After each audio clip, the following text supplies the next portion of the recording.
la Edeni ili alitunze. Mungu aliumba mwanadamu kwa mfano wake, kamuweka shamba la Edeni ili alitunze.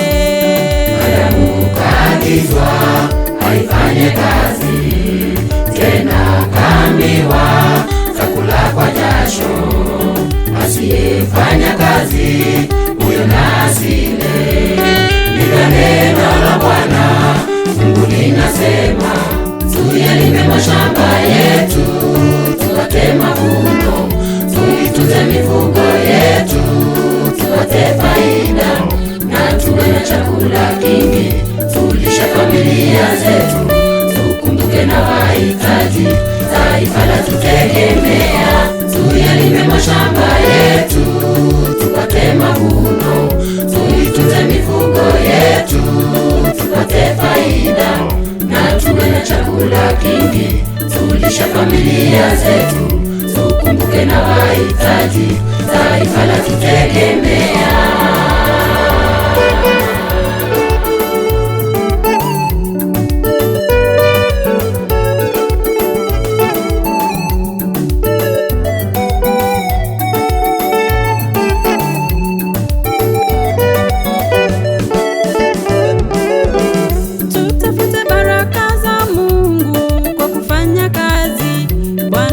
Tabariki kazi ya mikono yetu, tutafute baraka za Mungu kwa kufanya kazi.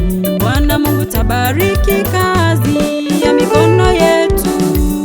Usitamani mali yasiyo halali, mtu mwenye uvivu hauna baraka.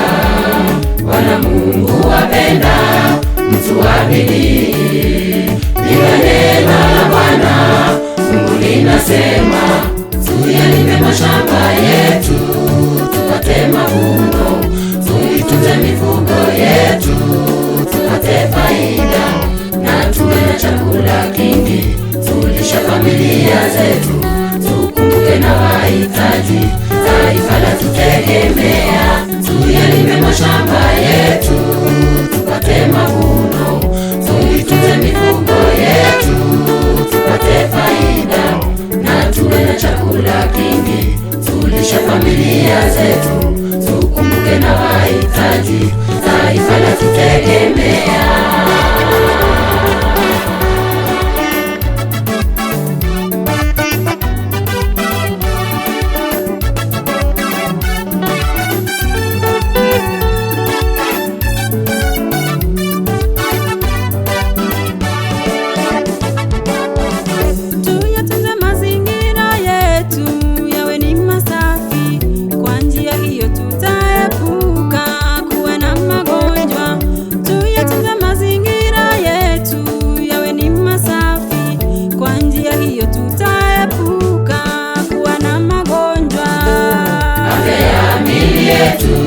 Hiyo ni muhimu, tuache matumizi ya mihadarati, matumizi ya pombe yanatuumiza. Kumbuka mwili wako ni mali ya Mungu, tuyalime mashamba yetu, tupate mavuno, tuitunze mifugo yetu, tupate faida, na tuwe na chakula kingi, tulisha familia zetu, tukumbuke na wahitaji, taifa la tutegemea. Tuyalime mashamba yetu, tupate mavuno, tuitunze mifugo yetu, tupate faida, na tuwe na chakula kingi, tulisha familia zetu, tukumbuke na wahitaji, taifa la tutegemea.